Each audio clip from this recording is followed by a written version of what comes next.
Hey guys, welcome back to the Detour Live. And if we were excited yesterday, we are absolutely chewing at the bit for the final two stages of this year's Giro. Simon Yates, fantastic victory overnight. Would have been great if he pulled a minute off Bernal, but we'll take the win. That was very, very impressive. I'm your host, Dan Jones, as always, joined by a rejuvenated Johnny Chevreau. He's out of his dressing gown, four-time national road champion, and Olympic gold medalist and commentator Scotty McGrory. Fellas, I'll start with you, Iffy. First of all, how are you feeling? I'm coming. It's my best day. I'm coming good, mate. I'm not running around the block yet, but we're all good. We're all good. Is that good though? Like, it's your best day, but you're still feeling really crap. Like, is your best day pretty bad still, or you're actually okay? Well, I don't want to whinge. I don't have much time to waste, boys. Matt White is ready to go, and he's the man we want to be chatting to. Whitey, welcome back to the Detour. First of all, congratulations, mate. Fantastic stage yesterday. Yeah, cheers. No, the boys were pretty impressive, and we wanted that stage win, and there's only one way to do it, and that's we control the break from the start. And it was first 30 minutes was 62k an hour.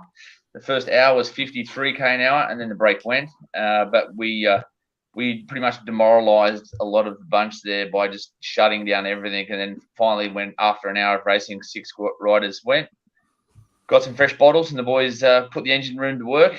And with Quick Step, we controlled the rest of the stage until the bottom of the last climb. Did you have a talk with Quick Step beforehand, make a deal, or did that just happen on the road? Funny story. Ilio Kessa, who obviously one of the world's best track riders, and Cam Meyer know each other quite well, and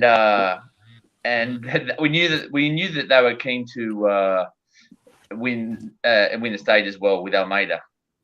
And what had happened the day before is Almeida obviously didn't help Simon, and then attacked him in the final, and it took 7 seconds or whatever, and chocolate watch there. So Ilio was talking to Cam in the neutral, and he said, "What are you guys going to do? Are you going to let a break go down the road today?" And Cam said, "Not with you in it, no chance."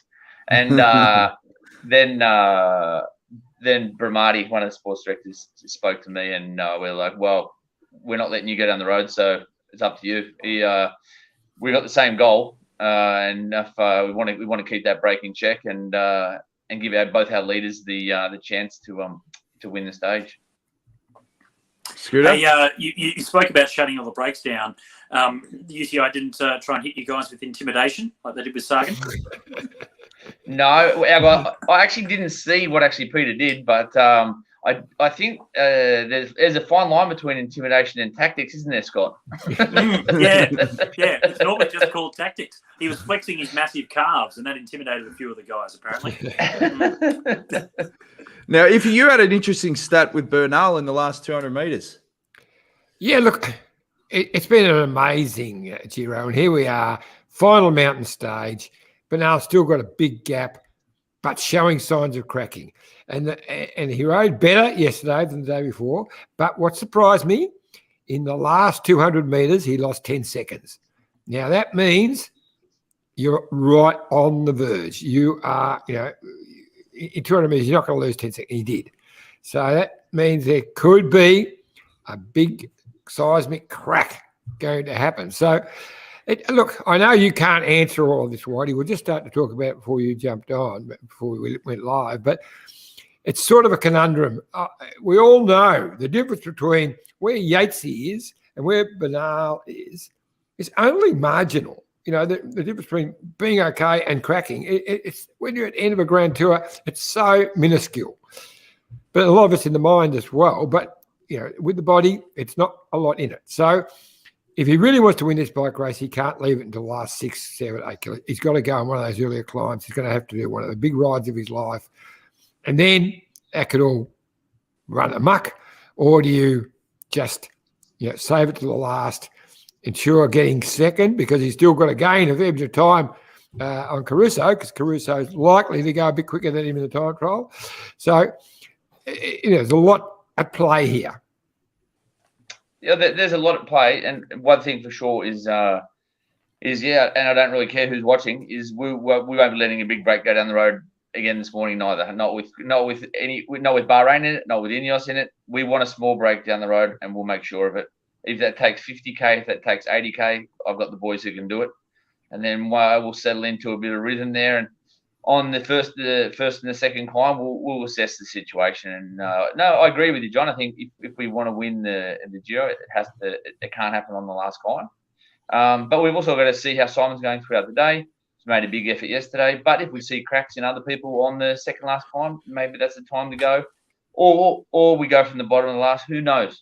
But, we want to move up in GC, and also we'd love to give Simon another opportunity to win a stage. So there's lots of different scenarios that can happen in those last two climbs. But I expect another aggressive start today.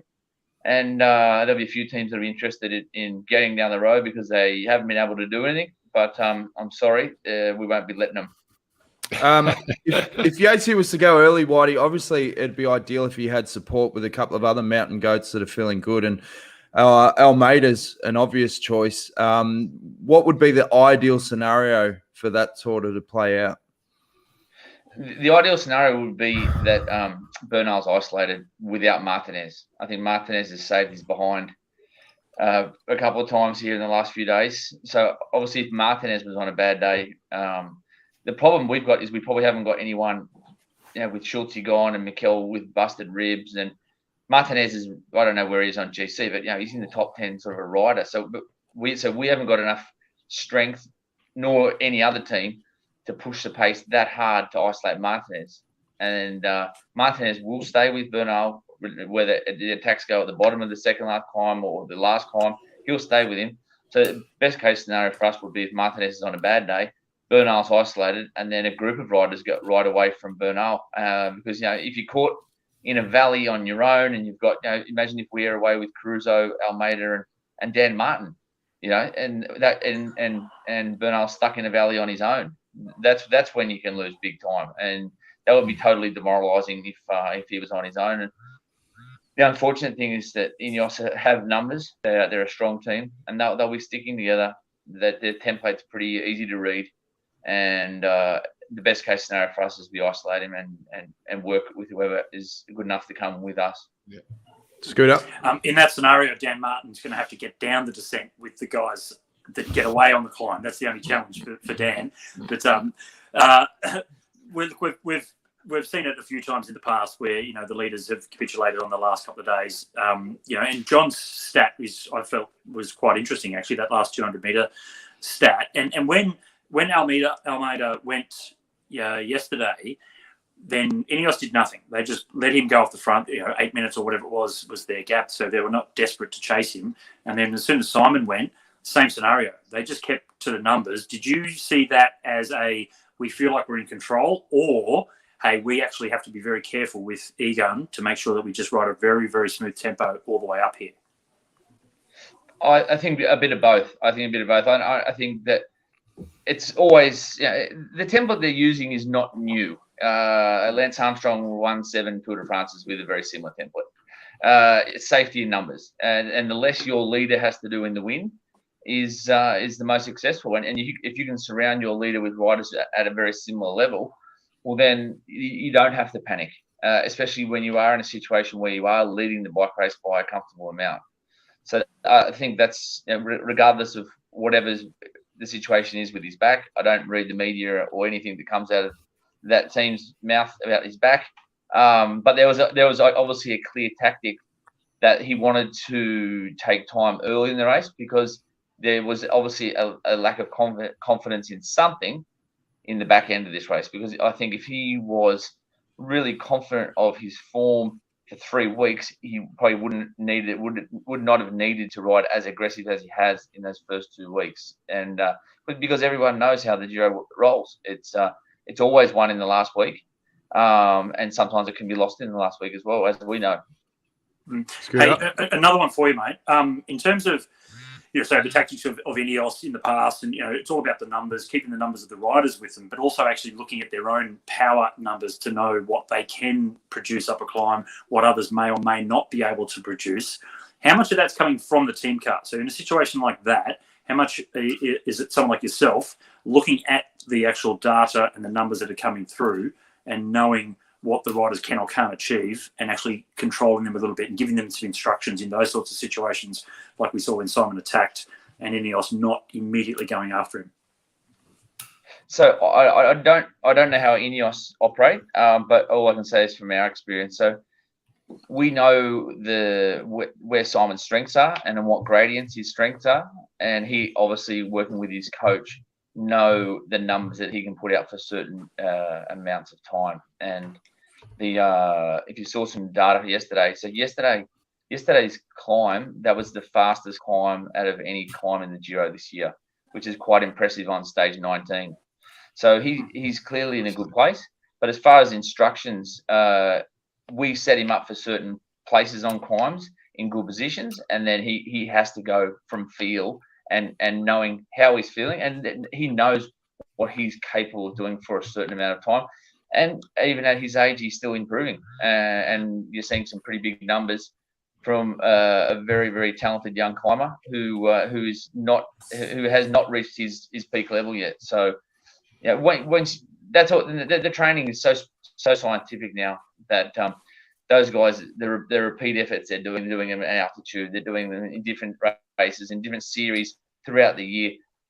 The guys now do very much live and die off the numbers, and they know what they're capable of doing, and so you've got to know what your strengths are, and especially with gradients as well. You know, the bigger guys have to ride a certain climb differently than Simon Yates, who's 56, 57 kilos.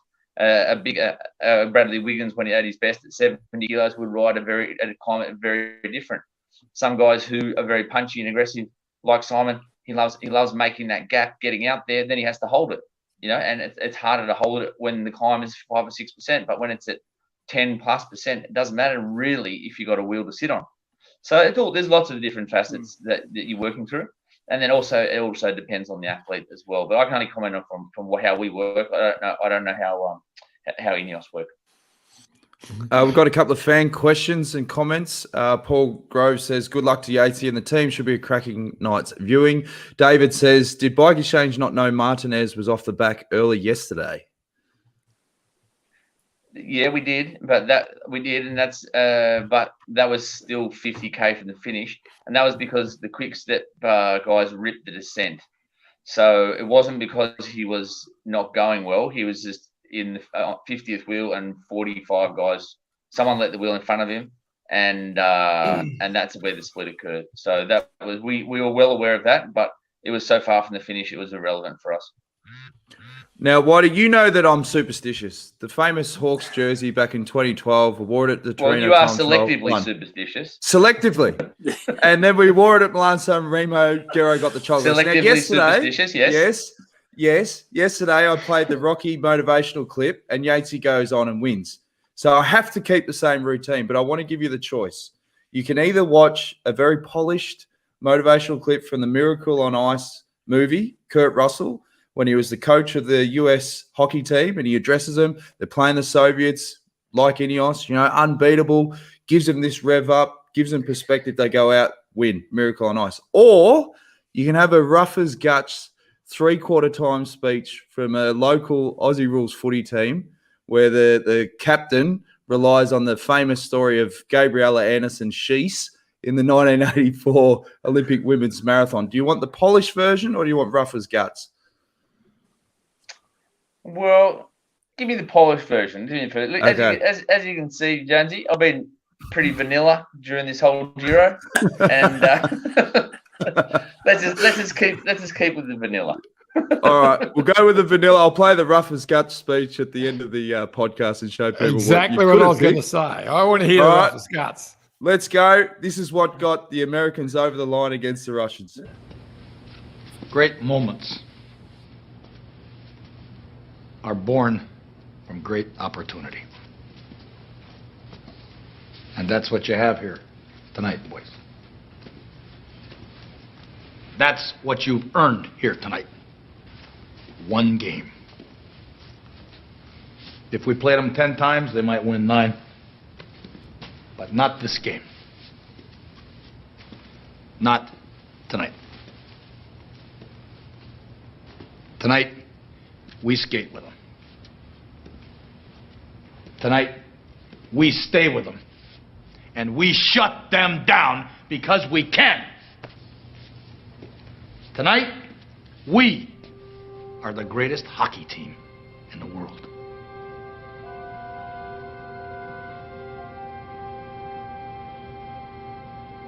You were born to be hockey players. Every one of you. And you were meant to be here tonight.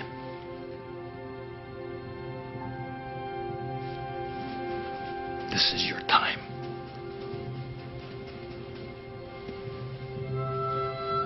Their time is done. It's over. I'm sick and tired of hearing about what a great hockey team the Soviets have. Screw them. This is your time. Now go out there and take it.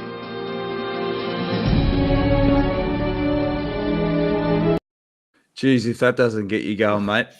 Oh, goosebumps. Goosebumps. Now, this is your time, Whitey. It's time to take it. Does that get you going or what?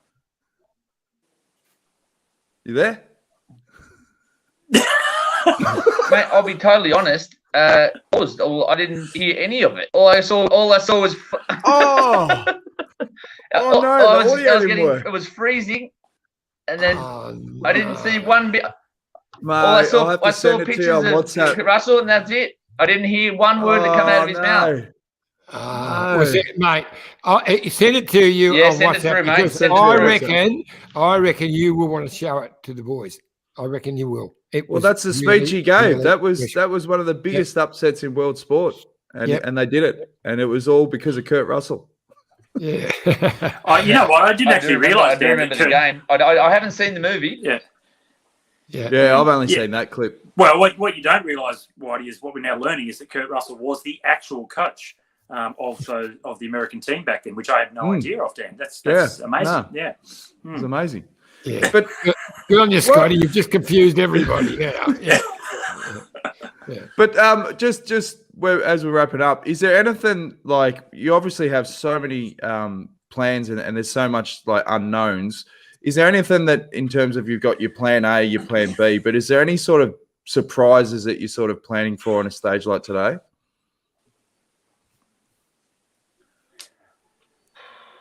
No, I think one. I know the tools I've got in front of me, the boys that I've got. I know what I can get out of them, or what I can't get out of them. Yeah, we've got Mikkel's injured. The other boys are going to go as deep as they can go, but they can only do what they can do. So we just got to manage those resources early, and you got to be realistic with what you can do with those guys. And I think any surprises, I think it's going to be a pretty straightforward race. As soon as it's famous last words, as soon as we get through that first phase, and that first phase, again, so that first phase of the race there, the breakaway, could take a long time. I expect it will. But that first climb, it looks pretty daunting, but it's not super steep. It's just really, really long. It's a heavy climb. Meters. And all the three climbs of today, they're not as steep as yesterday's. Oh, no, the BlackBerry. I heard it vibrate, so we got a call, so we lost Whitey.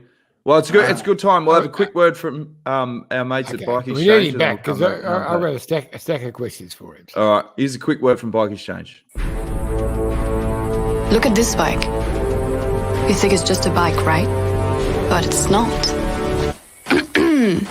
It's a bike 374 people are looking at. This guy, this girl, them, all looking at it. People from here, there, and wherever this is. People that are looking for a bike. Or just a piece of it. Amateurs, semi-amateurs, and pro-amateurs. This guy wants this bike, but with this crank and these bars. This could be the perfect match. But not this one. This girl has a bike to sell, and thousands of people might purchase it. Eyes on Bikes help grow small businesses. His, hers, yours, and the latest data and insights help those businesses keep moving. We are the world's #1 bike marketplace with over 500,000 products and 900 brands, where buyers and sellers are brought together in a place where a bike is never just a bike. BikeExchange, where the world buys, sells, learns, and rides. Thanks again to BikeExchange. You're back, Whitey. I was worried that the BlackBerry blew up, mate. Can you hear us, mate? Well, I did. I had to take it out. I had to take it out of the case. Give it a couple of blows on the back of it, a bit of fresh air, and now I'm holding it in my hand. What were we going to say, Ify? Flap around. I just look. One of the other scenarios that could realistically. Anyone who works at BlackBerry out there, send me it, please. I'll buy a new one. Just tell me where I can get them. I need a new BlackBerry, and I need it quick. I think you've got to go to an op shop.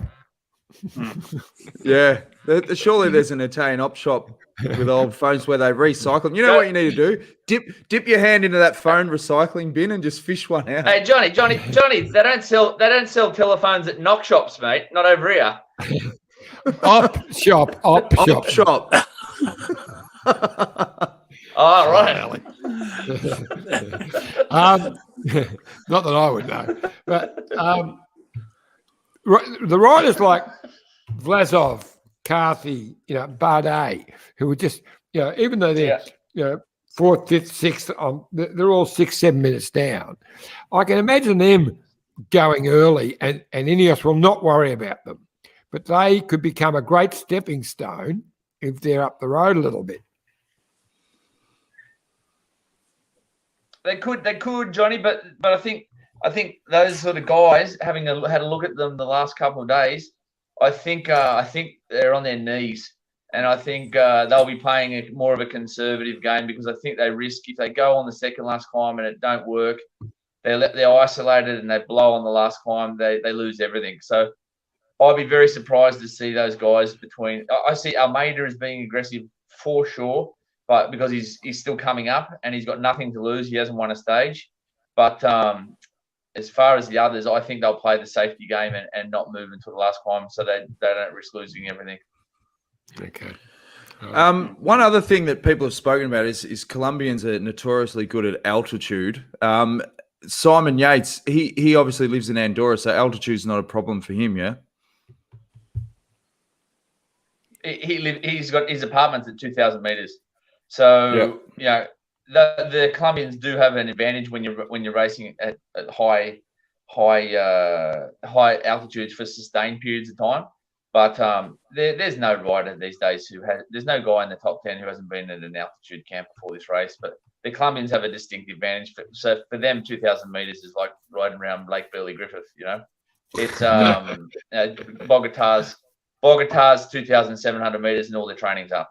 So it's an advantage, but I think these days the amount of altitude camps the guys do, it's not as big an advantage, especially when the hilltop, the final isn't at altitude. If you're finishing at 2-1, 2-2.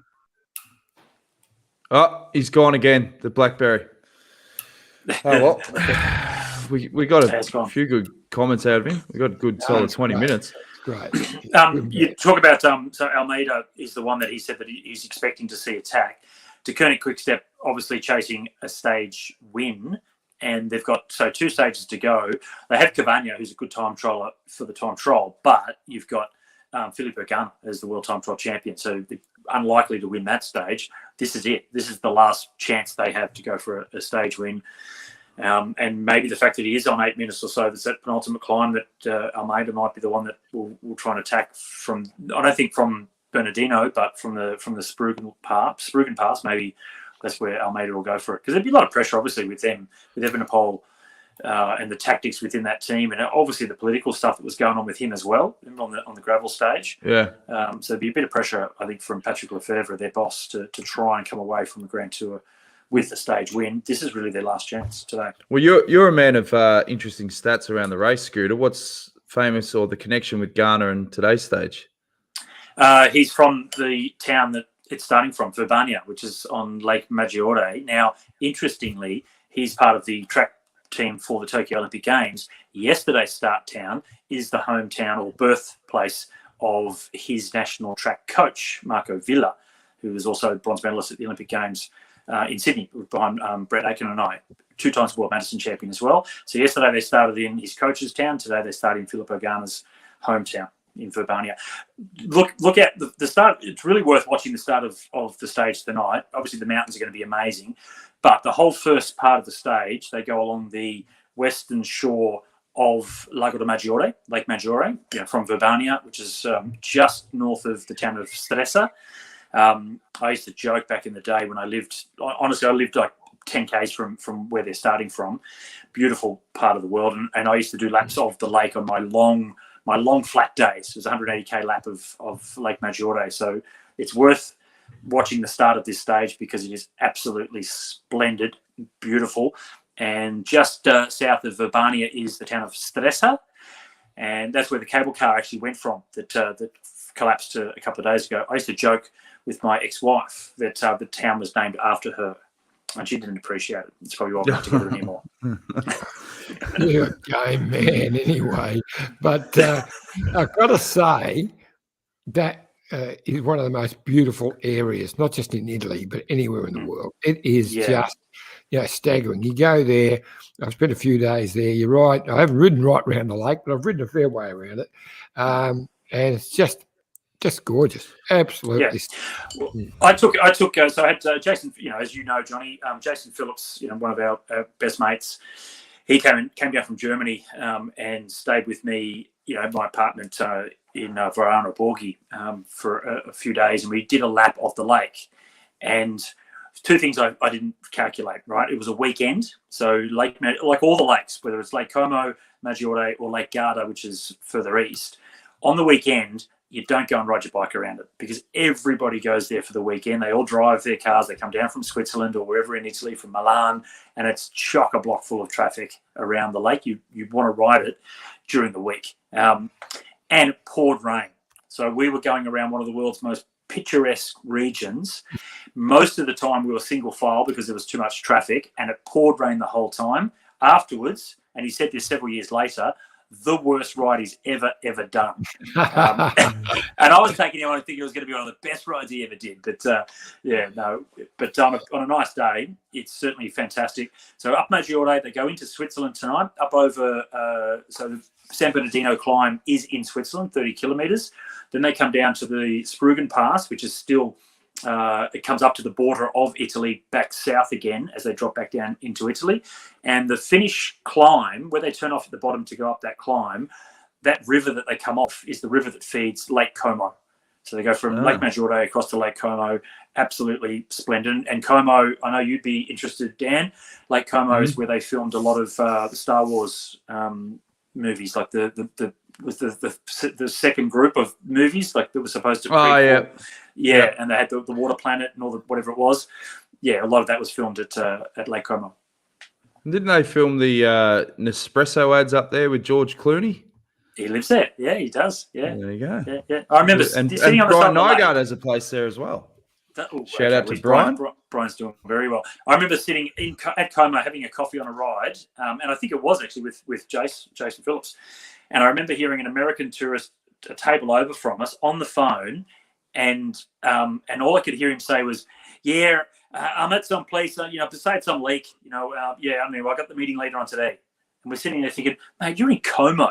You're not just at some place beside a lake. This is one of the most beautiful places on the planet. Show some bloody respect. Exactly. We were quite offended. We've spoken a lot about Simon Yates. He was obviously pretty pumped after his stage win. He's grabbed from the backstage pass.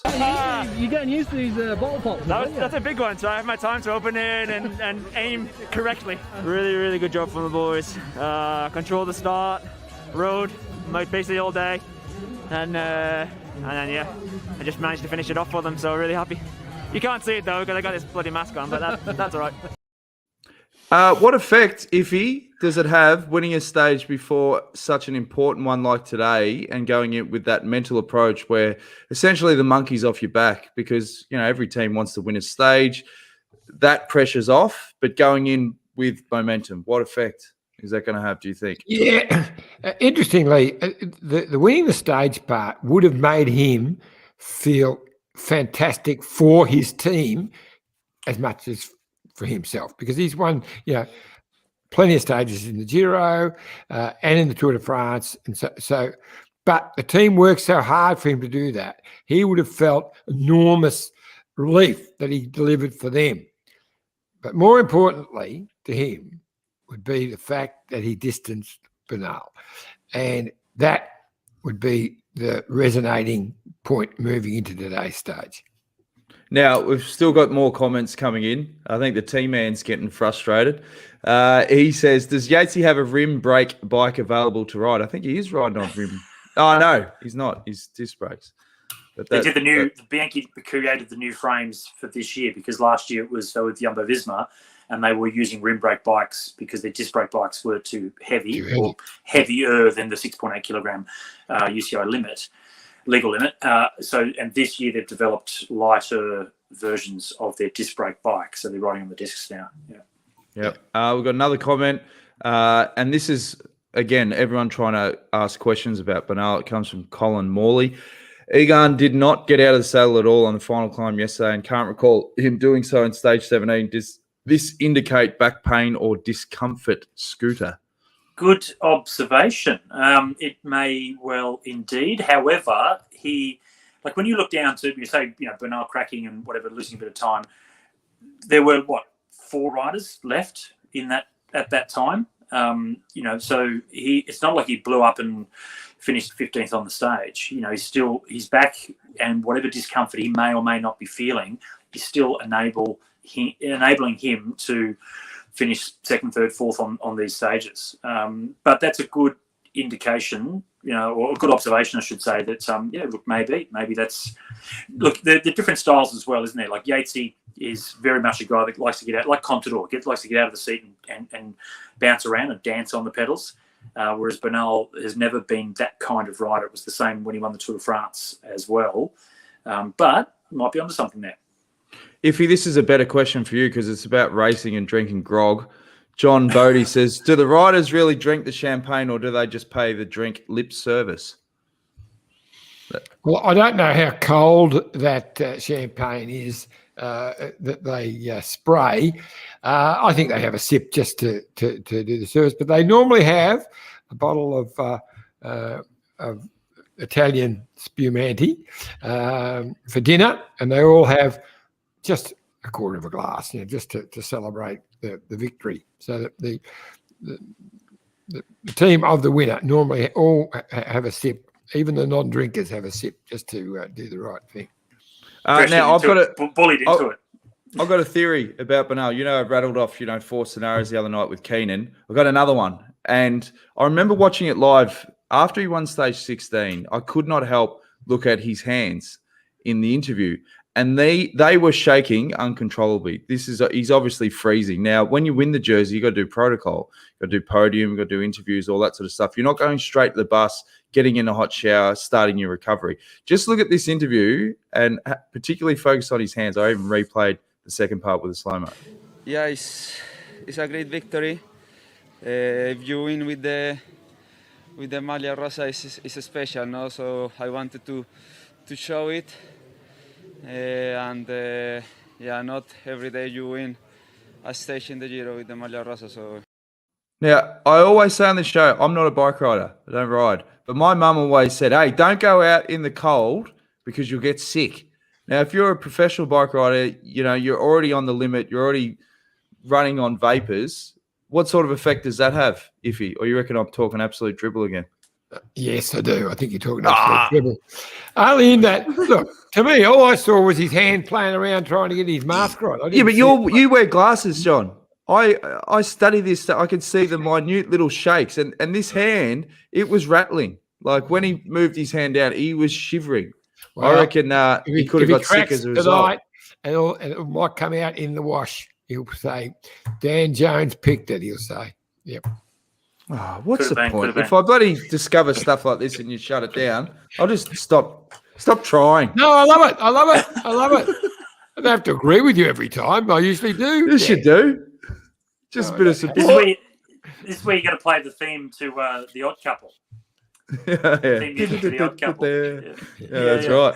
Hey, we spoke about the time trial on the final stage, right? So we get through this stage tonight, and we put the head-to-head versus Bernal versus Yates for the final time trial, and it's 2-2 okay? So they've raced each other 4 times. It's 2-2. Now, the other scenario is Damiano Caruso. So we talk about him being a better time trialer than Simon Yates. Well, is he? Because in Grand Tours, they've raced each other, overall, they've raced each other 14 times, okay? Caruso has won 8, or finished 8 times in front of Simon Yates, okay? But when you're talking about Grand Tours, the first time trial, head-to-head in the opening time trial of Grand Tours, Simon is 3-1 versus Caruso. Okay, so that's when they're fresh. That's when they're going their absolute maximum as well as their freshest. So that, to me, indicates that Simon's actually a better time trial than Caruso. But if you look at the time trials that are late in the race, so from stage 16 onwards, and there's always the variables about where they are on the overall classification. You know, are they off the GC, so they're not going absolutely deep in the time trial or not? However, 4-0 Caruso to Yates when it's late in a by Grand much. Tour. Are we talking big gaps? Because if he's 4-0 and pips him by 3 or 4 seconds, it's not huge. But a couple of those are when Yatesy had already blown, so he was sort of, So he's just riding through. That's what I say. Yeah, Because it's relevant because late in a time trial, who time trial's better. But if it's not like for like, if one's still going as hard as he can and the other one's off GC and doesn't care, well, then it's not a good comparison. But in terms of like where Simon is at the moment, we know he's in good form. He's the best rider right now in the Giro. If you put them head-to-head in Grand Tours at the start of these big races, he has beaten Caruso 3 times and Caruso's only beaten him once. So Simon's actually, we know he's not a great time trialer, but great stats. He could be on it, yeah. Oh, so you support that one, John? Yeah. Well, I agree with that one. That's why. Well, David, he's with me. I'm with you, Jonesy. Shivers. T-Man says, right up his spine.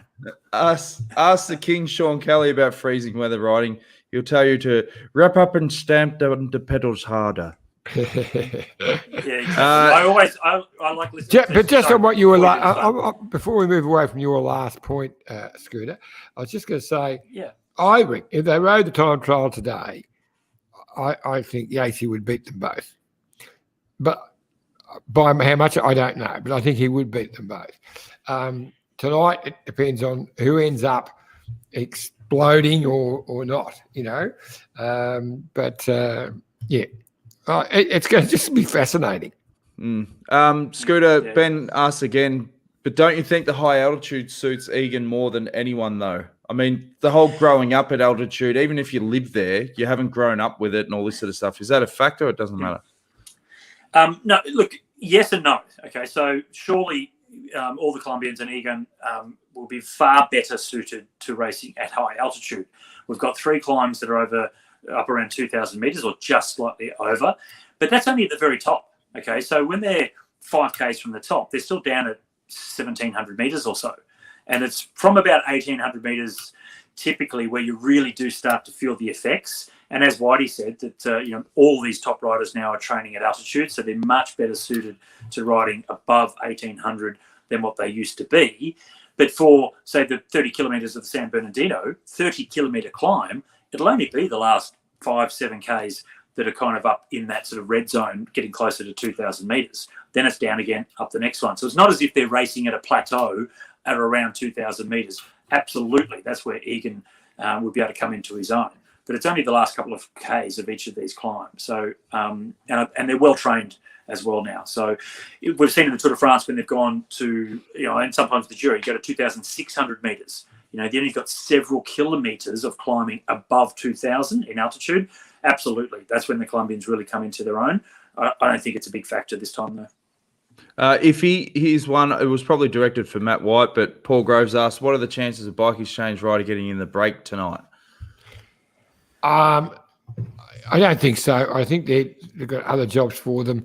Nevi's in too much pain, as you mentioned earlier when we were talking, with cracked rib, and I know exactly how that feels. And Tangart will have a role to do to look after him. So I don't think they'll even attempt that. No. Yeah, And Nick Schultz Kingo's- is a big loss, isn't it? Nick Schultz not being there is going to be a big loss. Definitely. Kingo says, let's hope it plays out to leave an exciting time trial on Sunday, and then Yatesy just needs to keep on top of the chain as tight as possible. That'd be ideal.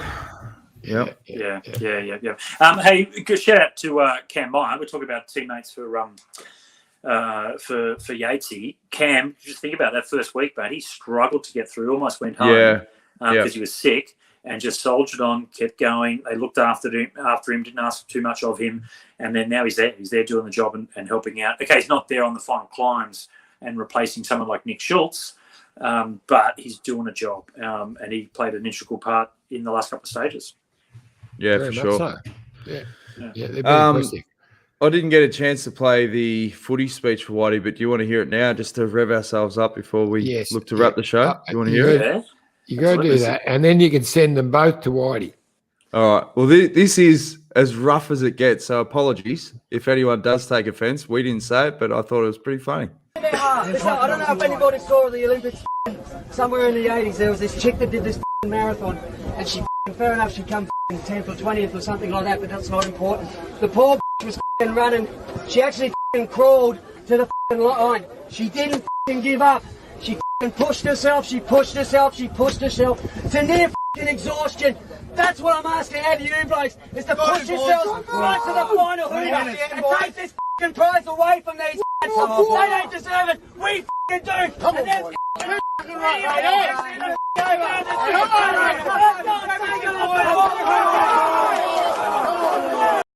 Yeah, not the same effect, eh? Did they win? Yeah, they won. Oh, did they? I like how she ran 10th or 20th or something, but that's not important. That's not important. She pushed to near exhaustion. That's what crawled across the line. Yeah, it just didn't quite nail it. I'm not sure the beeps were actually in sequence with the word you were trying to cover up. Yeah. But Exactly. A few F-bombs slipped through. Yeah, they did. So. Well, anyway. Hey, you got to do Robert De Niro's the other one, isn't it? The NFL movie. What was that one? Oh, Any Given Sunday. Any Given Sunday. Great speech as well. Inch by inch. Inches. We clawed with our fingernails for that inch. Yeah, that was a cracker. That's a great speech, mate. No, and then there's what's his name, the Hawthorn coach. Kennedy. Don't think, just do. think, do. Yeah. Everyone forgets that they got thrashed in the last quarter after that. And Teddy Whitten. We had a comment earlier about Teddy Whitten saying that we should have that from Cheryl. She says, I think you should share Ted Whitten's address. That was an absolute belter. Yeah, I did hear a few of them over my time, but anyway. Yeah. Anything you want to add before we wrap things up, Scooter? Look, Simon's obviously the man showing the best form at the moment. Even though he went 6.5 Ks from the finish yesterday, so a little bit more than he did the previous stage that he lit it up. Whereas I think they're brewing for a penultimate climb attack. It's all in. It's and you kind of Whitey obviously doesn't want to put all the tactics out there because whoever else can listen as well, the other teams. But he knows Dave Brailsford's listening, mate. Yeah, exactly. So I would think that it's all or nothing. They're not going for a podium place. They're not trying to finish second. It's actually to try and get the win. And I think even if they do that, I think he still finishes on the podium because I think he's got legs over the top of the guys behind him at the moment, except perhaps maybe Almeida, but he's 5 minutes behind him. So I think it's penultimate climb. They're going to have to light it up. We'll have to wait and see what the Bike Exchange teammates can do without Nick Schultz there. It might be hard for them to make it difficult enough for Simon to actually make the attack. That's perhaps where they might fall down. Wouldn't you? If I was Whitey, I'd go to Quick Step before the start and say, all right, here's the deal. If you will attack at this point, if you get Almeida to come across, we'll let you have the stage. But they've got to swap off together and let's just team up and just go bang. And I reckon Bramati will go on deal. And the White Wizards there, Lefebvre, so they want to impress him. So why not? I think that's good. I think that would be a good scenario. That look, Simon doesn't need to win a stage now. He's done that. No. He needs the numbers. He needs the best climbers to form an alliance. Yeah. And Dan Martin knows Whitey really well. So Dan, Almeida, and Yatesy, just give them the heads up. Just say, all right, at this kilometre point, all things being equal, that's where we're going to go. So make sure you're ready. And let's go. And Vlasov was a little bit better yesterday, actually. So, Hey, before we jump away too far, how about Michael Storer?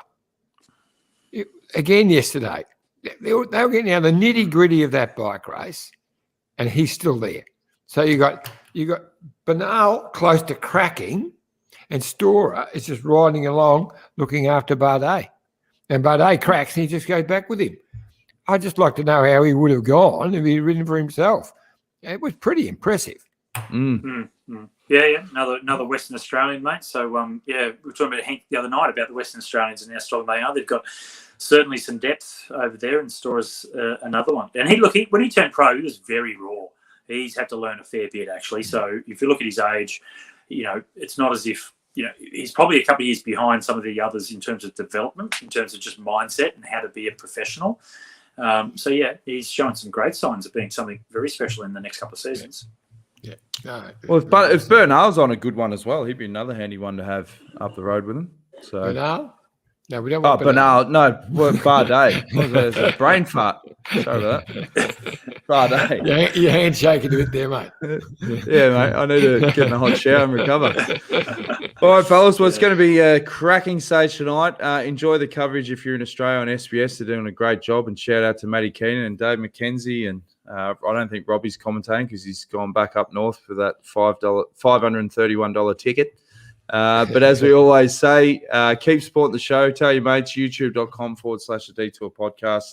Like, share, subscribe, and we'll be back tomorrow night. I think you've got Phil Liggett lined up, don't you? Yes, Phil just sent me a text saying he apologised he couldn't get on tonight. He was out and about and didn't take his phone. But we only gave him 20 minutes notice, so that's a record. And but he's fine for tomorrow night, which would be great to dissect all of this because it's going to be something special. And Jerry is told me to keep my phone on because he's watching all the stage tonight. He's not missing any of it. He wants to be texting me, so he thinks I know what I'm talking about. So the Oracle, the Oracle, all good. Good. Hey, and great to have Phil on tomorrow night because 1989, he was the man on the microphone for the closest ever finish of the Tour de France in a time trial on the Champs-Élysées, Le Mans versus Fignon. So and look, that's a perfect reason to have him on before the final time trial of the Giro. But it's Phil Liggett, so let's get him on whenever we can. So what a great man. Yep, sounds good. Final comments. Carolyn says, "Good thinking, 86/Dan." Simon says, don't know if Takuni Quickstep would assist. Didn't BikeExchange knock off one of their riders, Dan? Oh, that was in the past. It's all been sorted out. Yeah, mates, and best mates now. Best mates now. Jason Cruz from the Maldives says, looking forward tonight. So are we, Jace. It's going to be an absolute cracker. And Gary Tilley liked that speech. He says, that's gold, Jonesy. So Maldives would be a good time zone, wouldn't it, to watching? Compared to us. Yeah, to be honest, I had to actually rewatch the climb last night because I woke up and it wasn't the bike race that was on TV when my eyes opened. So I fell asleep before the finish. So I had to actually go back and rewatch it. Whereas for Jason in the Maldives, that'd be perfect time zone. Be finishing up. You could have a few beers. 9 o'clock at night. Michael Slater, tell some old cricket yarns. Be perfect. And then the Maldives, quarantine. Final one from Samantha says, what about good old George Bennett to team up? Actually, he would be good. He's done a lot this Giro, so he'll probably be in the hurt box on the second climb. But geez, that first climb, if you could team up with GB, he'd be fantastic. He really is starting to come up. What is he? He's moved up to 11th, I think. 11th, yeah, George, 21 minutes. But he actually closed the gap when Yatesy first went yesterday. I know he was closing the gap. I said, hey, George, what are you doing there, mate? But it didn't last too long. But I don't think he's going quite. Because he said, "Oh, nothing, Johnny, nothing. I'll just go back to the group again now." I don't think George is going well enough to be really able to produce the firepower that's required to put the big gap in. Not at his best, of course he has, but he's not at his best. Yeah. All right. Well, thanks for joining us again, fellas. Thanks again to Matt White. He's been super every day giving us these insights. We've been really lucky, and we're looking forward to an epic stage. So fingers crossed Yatesy's on a good one. I think we do a fundraiser to get a new phone for Whitey. If he really wants a BlackBerry, and that fundraiser is when Jerry's texting you tonight. You can just say, "Hey, can you get Whitey a BlackBerry?" I was thinking the same thing. I think, "Hey, John, don't you know someone that owns the team?" Yeah, Jerry does it right. Yeah. I just got a text message from the old man. He goes, "Your video clarity is not as sharp as the others." I think that's at your end, Emu, because it looks pretty sharp at my end here. No, you look very hazy. Just really? as you said that. Yeah, as you said that. If you wipe your camera, you know what you always tell me to do? Just have a look at that. Is that better? No. That's the same. All right, we're starting to waffle, boys. Let's wrap it up. Yeah. And I'll fix the text issues for tomorrow. See you guys.